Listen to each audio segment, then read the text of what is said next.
Now, the Holocaust.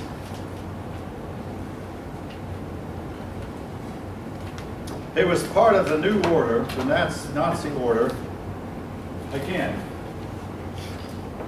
Polk, I cannot really describe the horror of the Holocaust. I mean, I heard all my life, you know, that Hitler put a bunch of Jews to death, but I did not realize how horrible it was.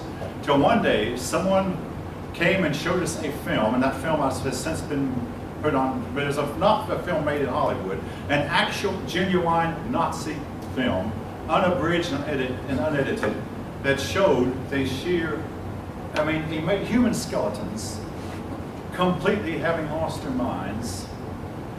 They were hardly what you call alive. They could get up, walk a few steps, and it collapsed. Get up, walk a few steps, and collapsed. This is what American soldiers saw when they went into the concentration camps. And it was said even hardened combat veterans were just moved to tears at the sheer horror of it. The human skeletons, still alive, who had been beaten until their bones showed through their skin. They made some Germans. The Germans were unaware of what was going on. So they said to the German, you go and look at these camps. So the German people, they showed them going in, laughing, and how, hey, so our enemies are taking us to see this camp. And even the Germans were shocked to tears. They went in laughing and happy, went out weeping with their faces covered. They made a mayor of a nearby town go into a camp. The next day they found the mayor and his wife. They had both hung themselves.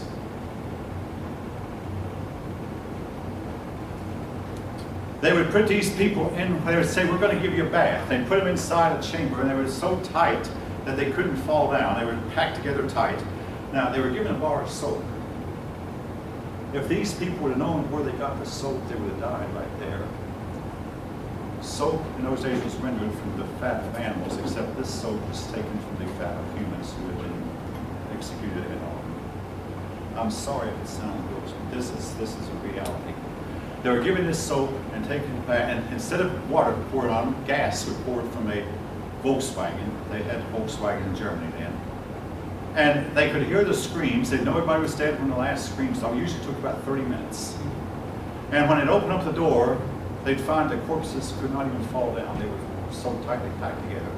Then they'd go and take the corpse, strip them of the gold. In those days, instead of using filling, I mean, they used gold on their teeth instead of crowns. So they take the gold off their teeth, and they also wanted some of their hair to use for, they'd strip them of any parts of their bodies that would be useful to them. Take the fat, and again, make soap out of it. And then bury these people in mass graves. Only 6 million of the people who were killed in this manner were Jews. 15 million others were killed, including gypsies, communists, Masons, trade unionists, and anyone who helped and aided the Jews in any way. Folk, again, you can't hide it, you can't cover it up. It was awful. There was a story of one German officer who would leave his home he lived with his wife and daughter. He'd go to work with a clean uniform, and his job was just to beat humanity with a whip. And he'd beat until his workday was through. By this time, his uniform was all bloody. He would simply leave his uniform behind, take a shower, and go home in a nice clean uniform and go face his wife and daughter, act like he had just done a day's work. And go back the next day and do the same thing again. His wife and daughter had no idea what he was doing in any reality. There's another horror story about the churches in those days. There's a certain church that was located on a railroad track.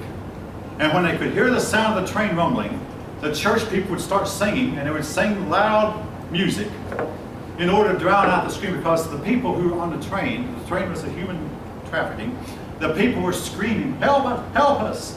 The church did not want to help them or did not want to get involved, so the church would simply sing loud, so loud they couldn't hear the screams. And then once the train was safely gone and the screams were out of sight, they'd go back to resuming the worship where they left off. Can you imagine such a scenario? These people in some way knew. Now, as to what about the rest of the world? Well, some Germans got wind of it, but they hushed it up. Now, keep in mind, all right, Just today, folk, I've heard two types of bad news. One type of bad news is there might be some severe weather coming our way. How many times have you heard that in your lifetime? After a while, phew, let it slide. But sometimes, like it did a couple years ago, it knocks down some houses near mine. It hasn't knocked down mine yet. Now, I also heard that the economy might have a major super collapse. Now, again, folk, I have heard this tale all of my life, and it actually become hard to it to me. But, folk, the economy might have a super major collapse one day. I mean, it might happen before I get down to my car. You don't know. But you hear, so what I'm getting at is, these people would hear these bad stories of atrocities.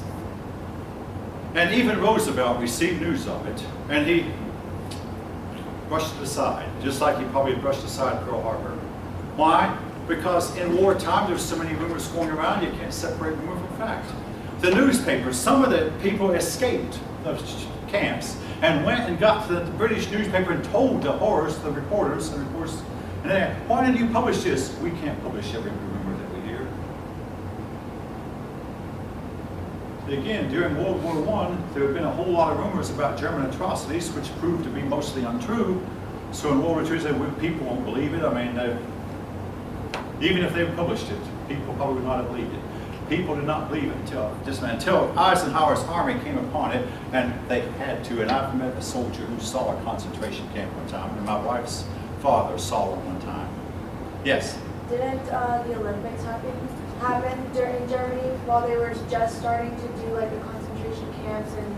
The Olympics happened in 1936. Hitler, the New Order, we're talking, did not start till 3 years later, 1939. But now Hitler had plans for it in 1936. And Hitler had to sit in the stands, and I've seen photographs of the expression as Hitler had to watch a black runner named Jesse Owen outrun every white runner on the field. And I mean, Jesse Owen outran them all. And he was black, he was American. He made the team because, again, he could outrun everybody, so the Americans allowed him to run, even in spite of the fact he was black. And he outran all the German runners. And a black boxer named Joe Louis knocked out the German boxer Max Schmeling.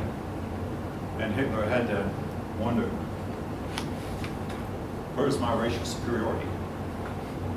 But yeah, the Olympics occurred before the New Order. So when the Olympics were going on, Germany was at peace with the world. And the United States sent, like I said, sent a delegation to Germany in 1936. In fact, in 1936, Time magazine named Adolf Hitler Man of the Year. All this was before, but Time magazine did mention Hitler's racism somewhere way back on page 47 of the magazine. It's where it was a small article, but nobody paid much attention to. But on the front was all of Hitler's achievement. Hitler had built super highways, had built, industrialized, put everybody to work. The Depression was over, and here we were still in our Depression, and our highways were crumbling, and our infrastructure was crumbling. Our pipes were leaking, and but Hitler had fixed up Germany. And our troops who visited Europe in a war said that they never saw anything in Europe that impressed them. Europe, England was a dirty country. France was a dirty country. They saw a lot of poverty in France. Then he went to Germany, and all of a sudden the roads were smooth and straight. All of a sudden the buildings were new and glistening. These were the people they were killing. And they realized, hey, maybe that's why Germans were so arrogant. They were living better than their neighbors. But the Germans had to rejoin the human race. All right. The most famous death camp is Auschwitz. Okay, your book, I'm trying with Auschwitz. I'll pronounce it the way the book did, the way you did. Auschwitz.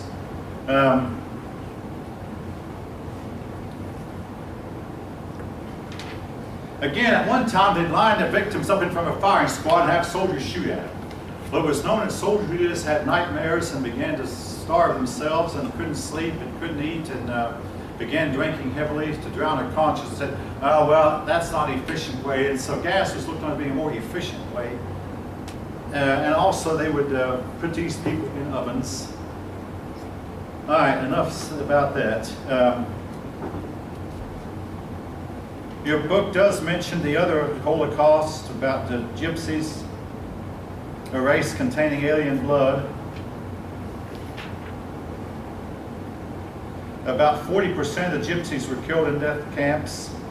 The subhuman Slavic peoples were arrested and deliberately killed.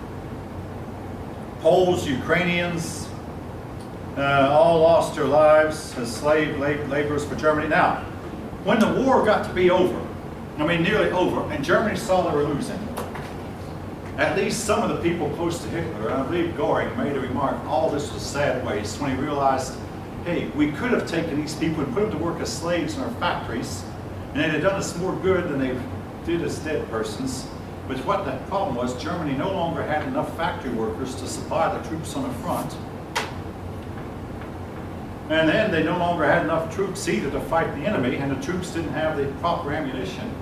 And they realized, hey, this was a sad waste. We could have kept these people alive and put them to work as slaves, and they could have put out munitions. Now it is known that some of the people whom Germans did enslave to put out as munitions workers would sometimes make defective munitions in order to help the Allies win. Make bombs that would not go off, or bullets that would not fire, or mix non-firing bullets with bullets that would fire to where you couldn't tell the difference from the outside, in hopes that this would give the Allies some edge. Asia had a similar problem. The Japanese went in and tortured and maimed and practiced medical experiments on the people that they conquered, particularly the Chinese and Koreans, and they used the Korean women as sex slaves. Now, unlike Germany, the Germans later apologized and started to make amends. Your book is going to mention, and I'll mention, one of the students did a paper on it, I believe it was in the other class, that the Japanese have never to this day apologized for any of the war crimes that they committed against other peoples. Never apologized. In fact, their history books do not even acknowledge it. Do not even acknowledge that they forced some Korean women to be sex slaves, forced Chinese women and men into human experiments that guaranteed their deaths. Their deaths were very painful and excruciatingly brutal. Again, folks, persons who believe that mankind's morals have improved are in for a rude awakening when they start talking about the atrocities committed during the war. I'm not talking about something that the Babylonians did thousands of years, or that the Assyrians were known to be brutal, that the Assyrians did 3,000 years ago. I'm talking about things that happened when my father was about the age of most of you. My father was born in 1920. He was 25 years old when the war ended. But when the war started, he was 21 and a half when the war started. So he was about the age of you while some of this was going on. And some people are alive still who survived the Holocaust, who went through concentration camp. Well, now most of them are gone, but some people are still alive. And there are some memorials to it, including one here in Atlanta. You can visit a Jewish memorial dedicated to the Holocaust. You can visit right here in Atlanta. The book talks about how the nations handled it one at a time, particularly the Soviet Union, the United States, and Germany. You can read it for yourself. The Soviet Union lost more persons, I'm not saying just men, counting the men and women, the military and civilian, they lost more people than all the other nations in the war combined. Fortunately, the Soviet Union outnumbered the Germans greatly, and they were able to go on and win the war in spite of losing so many numbers. I read a book not too long ago where this author suspected that the Germans used atomic weapons against the Soviets that they would not use on the British because they wanted the British on their side. They wanted Britain and the United States to get on their side and help Hitler conquer the world. So they wouldn't use those weapons against Britain, but they would use them against the Slavic peoples. Again, a lot of your Russian people are Slavic, whom Hitler looked down on.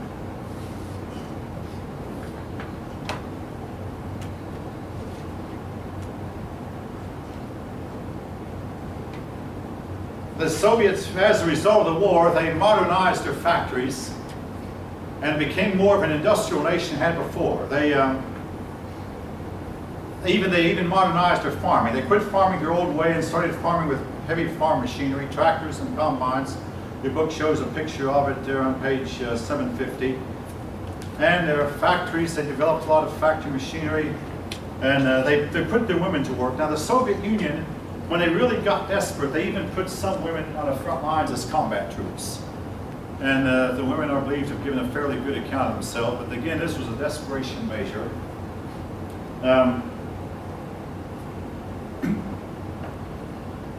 And this is something your book doesn't mention. I'm going to mention it. We used to talk about it when I was a kid because it was more real than it is now. When the war was over, Soviet women outnumbered Soviet men by about a ratio of 3 to 2, which meant that a whole lot of Soviet women did not have children. And the Soviet government realized the need for children, so they said, we will pay any woman, married or not, to have a baby. And a lot of women made their living for a while, not for long, having babies, bringing up babies, because the Soviet Union felt like it needed to replace the terrible losses it had sustained in World War II. Again, this is something your book does not mention, but I have heard rumors from time to time that there are nations here in the world today that are paying women to have babies because the women largely have stopped having babies. And they're paying some women, hey, whether you're married or not, who are just, if you can bring a baby, look up here, we'll finance the baby for you.